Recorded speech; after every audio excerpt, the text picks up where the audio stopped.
Okay, we continue the Ramchal Hilchos Deos, video week 5, video 2. So here it continues the Rambam on finding the middle path, the midos, and working on the other extreme to gain the middle. So he still speak about that balance that the Chassid is trying to work on keeping. One should neither be constantly laughing. This is chapter 2, by the way, Mishnah 7. One should neither be constantly laughing and a jester, nor sad and depressed, but happy.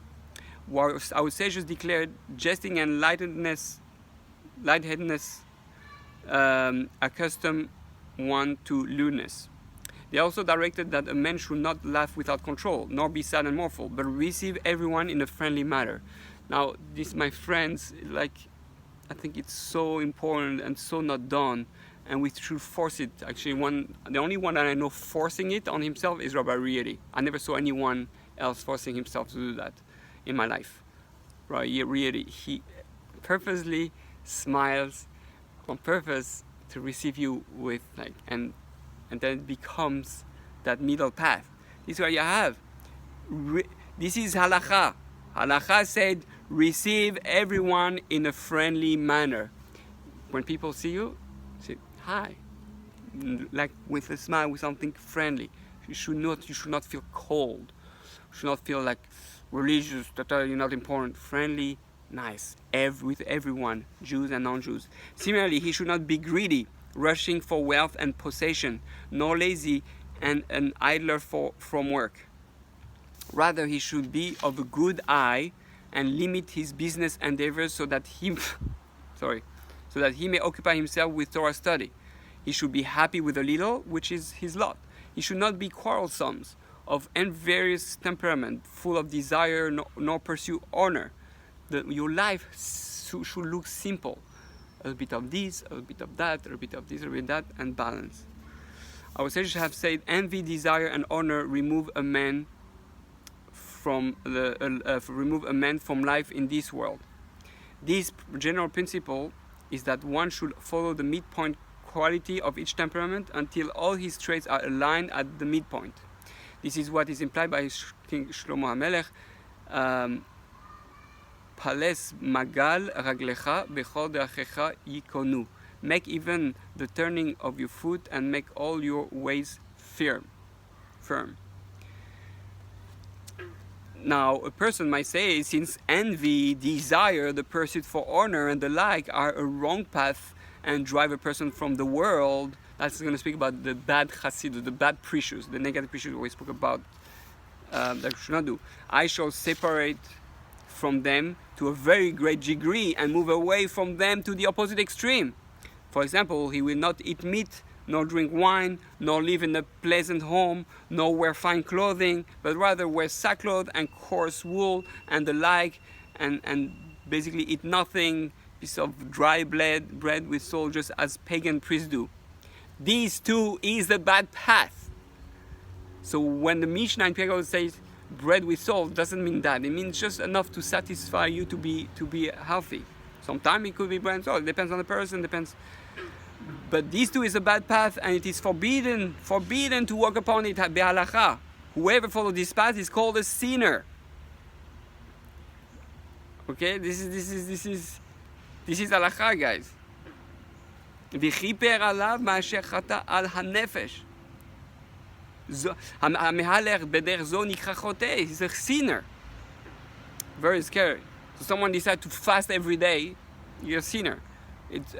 Unless you're trying to balance yourself for a certain amount of time, but you should not live that way constantly. It should be momentary, it's really temporary.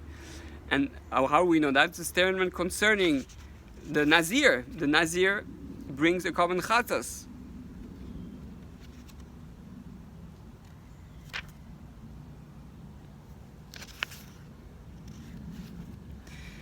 So, and the priest shall make an atonement of him for his having sinned because of the dead.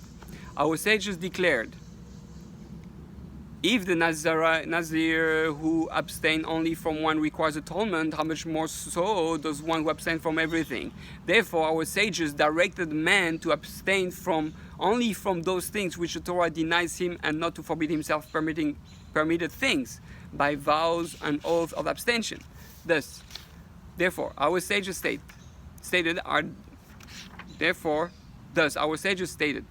are not those things which the Torah has prohibited sufficient for you that you must forbid additional things to yourself? There's already enough things, this 365 negative commandments that you cannot do. You're not supposed to add to what you forbid yourself. This general statement also refers to those who fast constantly. I was saying it before. You shouldn't fast. Even Rabbi Nachman of Breslov Zatzal and many other say that in the past we used to fast, and really, I think the Arizal says that too, that it was not good, that I should not have fast, and it's better to eat with kavanah.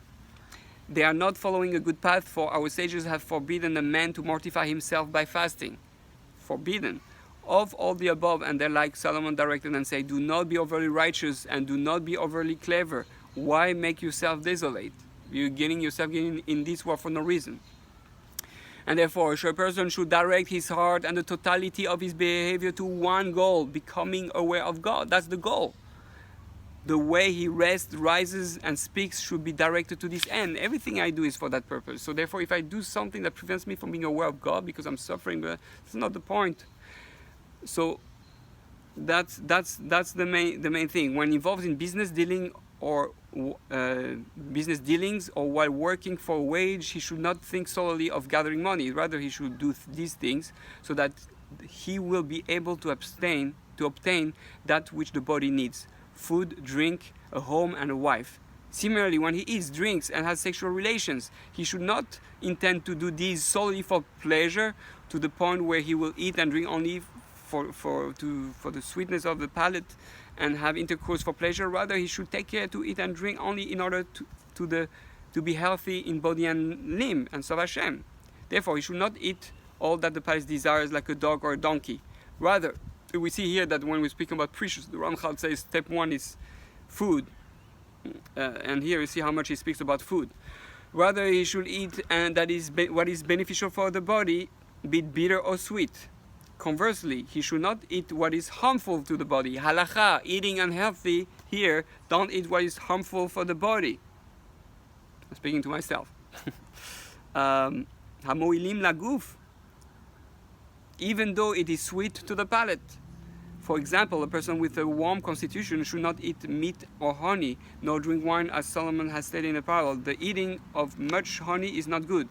One should drink endive juice, and even though it is bitter, for then he will be eating and drinking for medical reasons only, in order to become healthy and be whole.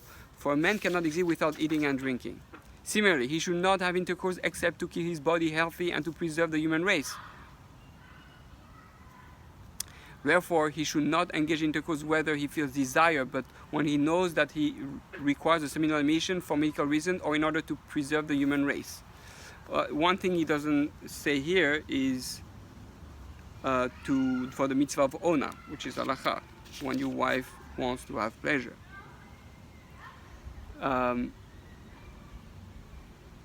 Or when he knows he has taiva is strong and he needs to direct it towards your spouse. A person who accustoms himself to live by the rules of medicine does not follow a proper path if his sole intention is that his entire body and limbs be healthy and that he have children who will do his work and toil for him. Rather, he should have the intent that his body be whole and strong in order for his inner soul to be upright, so that he will be enabled to know God. I should not do things just for my body to be healthy, but in order to know God. That's all what it's about. For it is impossible to understand and become knowledgeable in the wisdom when one is starving or sick, or when his limbs pains him. Similarly, one should intend to have a son with the hope that perhaps he will be a wise and great man in Israel.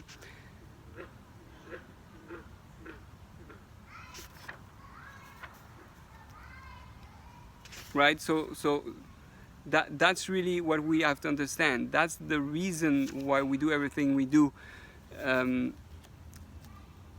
So eating, sexuality, and all that should be in order to know God. And that whole behavior is to reach that level. Thus, whoever walks in such a path, all his days will be serving God constantly, even in the midst of the business dealings, even during intercourse, or for his intent in all matters is to fulfill his needs so that his body be whole to serve God.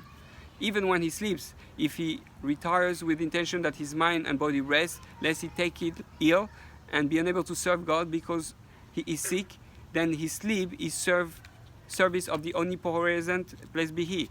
On this matter, our sages have directed and said, and all your deeds should be for the sake of Hashem, heaven. This is what Shlomo HaMelech declared in his wisdom, Bechol de'achecha dayehu vehu yeyasher ochosecha.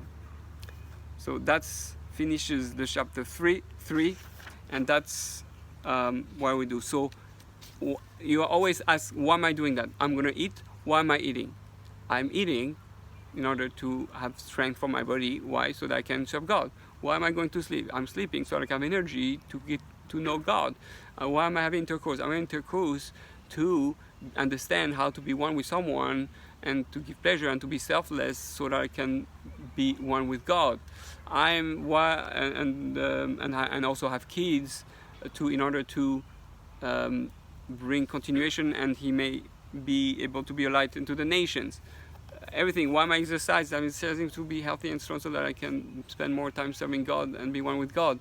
Why am I learning Torah? I'm learning Torah to be one with God, and all that. Everything we do. Why am I working? I'm working in order to have money so that I can have time to learn Torah and to know God. And if we do that, then everything we do becomes part of a divine service. It becomes Avodat Hashem, even in the mundane.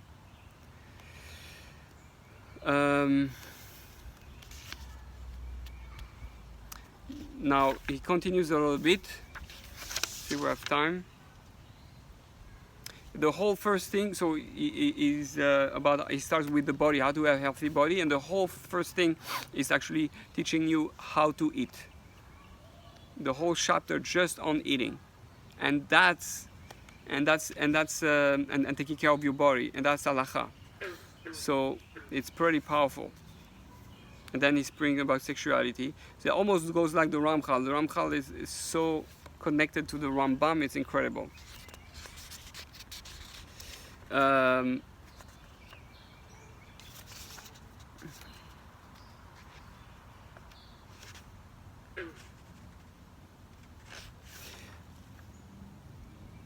I just want to read everything. But just one thing that I find amazing here is just as the wise man, so what's the chassid, someone who lives it? How you know? Just as the wise man is recognized through his wisdom and his temperaments, and in this he stands apart from the rest of the people, so too he should be recognized through his actions. So in his eating and drinking and sexual relations, in relieving himself, sorry, I want to mark the page because it's so powerful. In relieving himself in the bathroom, and in his speech, manner, and walking and dress, in the management of his finances, and in his business dealings, all of these actions should be exceptionally becoming and befitting. So when someone looks at you, you should look different. So say, he eats differently, he sits differently, he walks differently, he talks differently, he learns differently, right? And that's really the madrega of the level of really of a chassid. Avraham stood out from the way he acted. People realized it's a chesed. You're expanding, and you should be different than others. That's when you know you become a chesed. You're going out of the regular middle path of the common people. Although it should technically be a middle path, a new path of uniqueness and holiness. So may we continue, God willing, more on that next time. Bezat Hashem, Mishnah 4 in chapter 4. Baruch Adonai L'olam, Amen ve'Amen.